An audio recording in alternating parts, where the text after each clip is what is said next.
Mengantisipasi melonjaknya jumlah pasien COVID-19, RSUD Pali saat ini telah mendirikan tenda darurat dan ranjang pasien di halaman rumah sakit. Pada saat ini kondisi pasien di RSUD Pali khususnya di ruang isolasi telah penuh. Pasien yang menjalani perawatan di RSUD Pali sendiri saat ini dalam satu hari bisa mencapai 5 orang. Sehingga RSUD Pali saat ini menambah ruangan dan ranjang untuk pasien yang menjalani perawatan, khususnya di tenda darurat yang telah didirikan. Berarti memang udah melewati kapasitas sudah?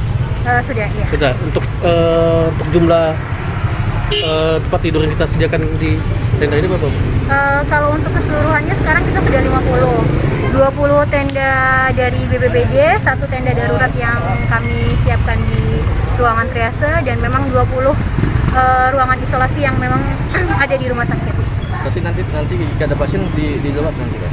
Kalau situasinya sudah saat ini, karena yang di dalam sudah full, berarti akan kita tempatkan di tenda ini. Berarti di dalam? Di dalam udah 20, sudah full. Kalau awalnya kan 7, jadi kita tambah 20, sekarang sudah. Melonjaknya jumlah pasien COVID-19 yang menjalani perawatan di RSUD Pali ini cukup menjadi perhatian dari pemerintah kabupaten, sehingga pemerintah meminta kepada seluruh masyarakat Pali untuk tetap selalu menjaga prokes dan lebih memilih berdiam diri di rumah bila tidak ada berkepentingan di luar rumah.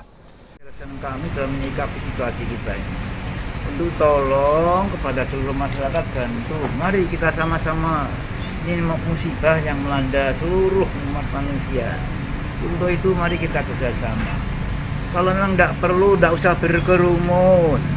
Kalau tidak perlu, tidak usah. Sementara itu, guna menekan angka penyebaran virus COVID-19 di Pali, Kepolisian dan Satgas Penanganan COVID-19 terus berupaya melakukan kegiatan justisi dan penertiban ke masyarakat guna menekan atau memutus mata rantai penyebaran virus corona.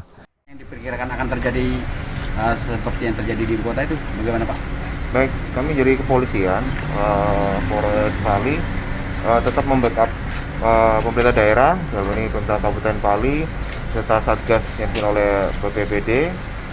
Kami berusaha untuk memberdayakan seluruh stakeholder, kemudian juga kami juga membantu mengingatkan, juga melakukan kegiatan-kegiatan justisi, ya, dan juga terkait masalah penambahan tempat tidur ini juga ini salah satu upaya dari pemerintah daerah untuk menurunkan bor. Selain mendirikan tenda darurat, saat ini bantuan oksigen pun telah dilakukan oleh pihak pemerintah kabupaten ke pihak RSUD Pali. Aji, Pal TV.